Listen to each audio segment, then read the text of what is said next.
उच्चारण की दृष्टि से ग व्यंजन की ध्वनिगत विशेषताएं बताइए। तो देखिए ये जो है कंठ्य, सघोष और अल्प प्राण। ग व्यंजन की विशेषता है कंठ्य, सघोष और अल्प प्राण। उसके बाद जो अगला क्वेश्चन है वो ये है कि वचन की दृष्टि से कौन सा युगम जो है वो सही है।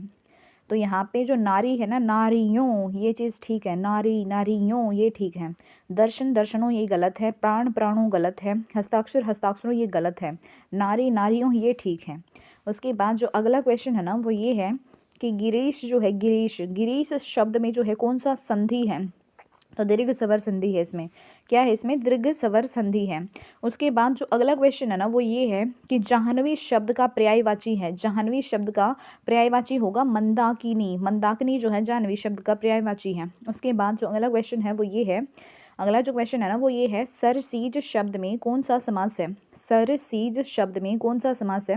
तो इसमें है अलुक तत्पुरुष समास। कौन सा है? अलुक तत्पुरुष समास है सरसीज शब्द में। उसके बाद जो अगला क्वेश्चन है वो ये है, विलोम की दृष्टि से असंगत विकल्प चुनिए।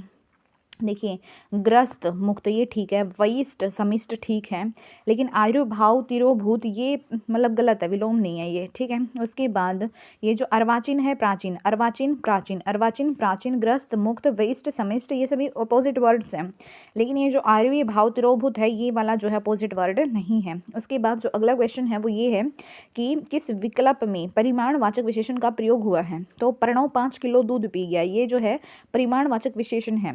प्रणव 5 केले खा गया, तो ये जो है नहीं है परिमाणवाचक विशेषण। प्रणव जो है 5वीं कक्षा में पढ़ता है, ये भी जो है परिमाणवाचक विशेषण नहीं है। प्रणव के साथ कुछ बच्चे खेल रहे हैं, ये भी जो है परिमाणवाचक विशेषण नहीं है।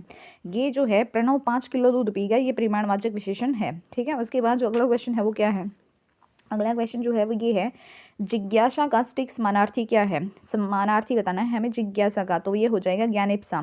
जिज्ञासा का जो है समानार्थी हो जाएगा ज्ञानेप्सा। क्या हो जाएगा? ज्ञानेप्सा। उसके बाद जो अगला क्वेश्चन है वो ये है, यह आपका महात्म्य है, यह आपका महात्म्य है। वाक्य में प्रयुक्त महात्म्य शब्द में जो है कौन सी संज्ञा है।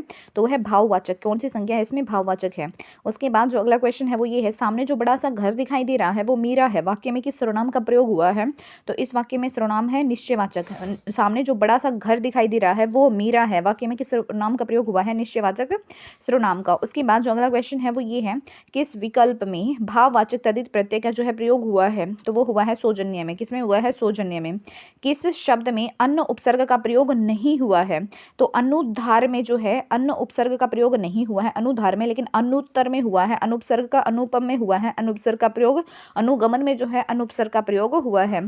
उसके बाद जो अगला क्वेश्चन है वो ये है, क्रिया की दृष्टि से असंगत विकल्प चुनिए। तो क्रिया की दृष्टि से असंगत विकल्प जो है, और सॉरी पिछला जो क्वेश्चन था हम जो डिस्कस करके आए हैं अभी, देखिए एक बार हम बात कर रहे हैं, एक बार फिर से देख रही हूँ मैं। सामने जो बड़ा सा घर दिखाई दे रहा है वो घर मेरा है, किस सर्वनाम का प्रयोग हुआ है। तो वो हुआ है इसमें निश्चयवाचक सर्वनाम का। उसके बाद अगला क्वेश्चन है, किस विकल्प में भाववाचक तद्धित प्रत्यय का प्रयोग हुआ है। तो वो हुआ है सौजन्य में।